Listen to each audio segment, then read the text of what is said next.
Until fairly recently, it was thought that a baby's sex was determined by the mother's cells.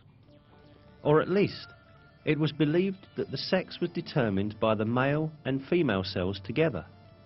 But we are given a different kind of information in the Quran, where it is stated that masculinity or femininity is created out of the sperm poured forth into the womb.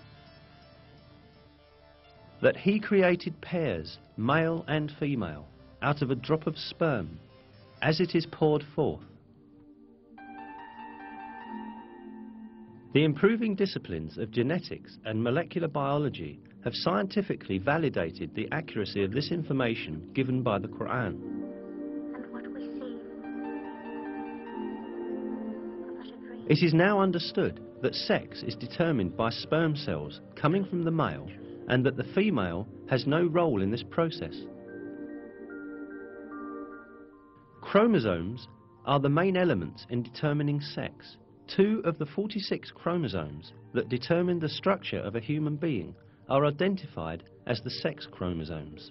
These 2 chromosomes are called XY in males and XX in females because the shapes of the chromosomes resemble these letters.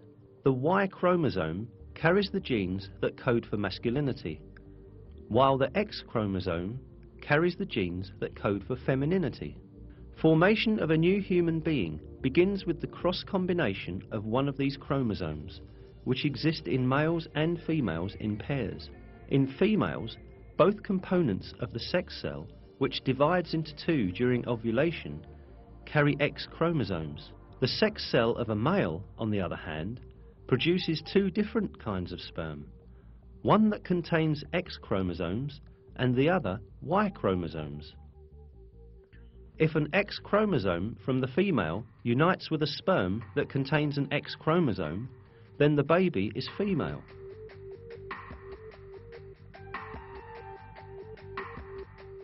If it unites with the sperm that contains a Y chromosome, the baby is male.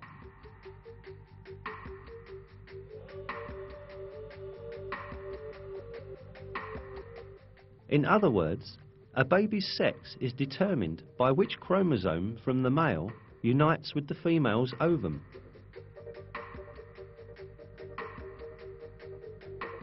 None of this was known until the discovery of genetics in the 20th century. Indeed, in many cultures, it was believed that a baby's sex was determined by the female's body.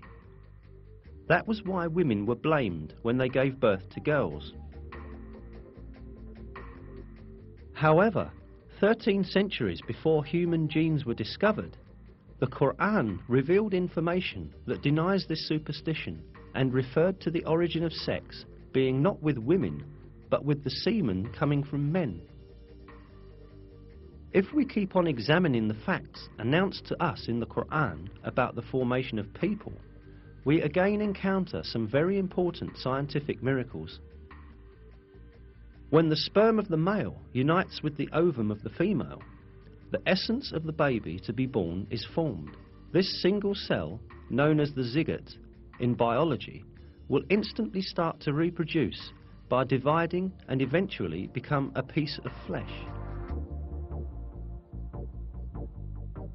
The zygote, however, does not spend its developmental period in a void. It clings to the uterus just like roots that are firmly fixed to the earth by their tendrils. Through this bond, the zygote can obtain the substances essential to its development from the mother's body. Here, at this point, a very significant miracle of the Quran is revealed. While referring to the zygote developing in the mother's womb, God uses the word alaq in the Quran.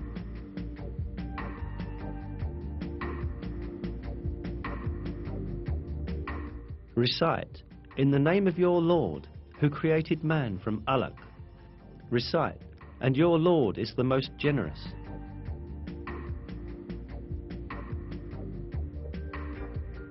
The meaning of the word alaq in Arabic is a thing that clings to some place.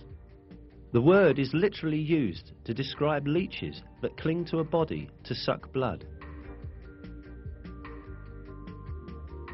Certainly, it is not a coincidence that such an appropriate word is used for the zygote developing in the mother's womb. This proves once again that the Quran is a revelation from God, the Lord of all the worlds.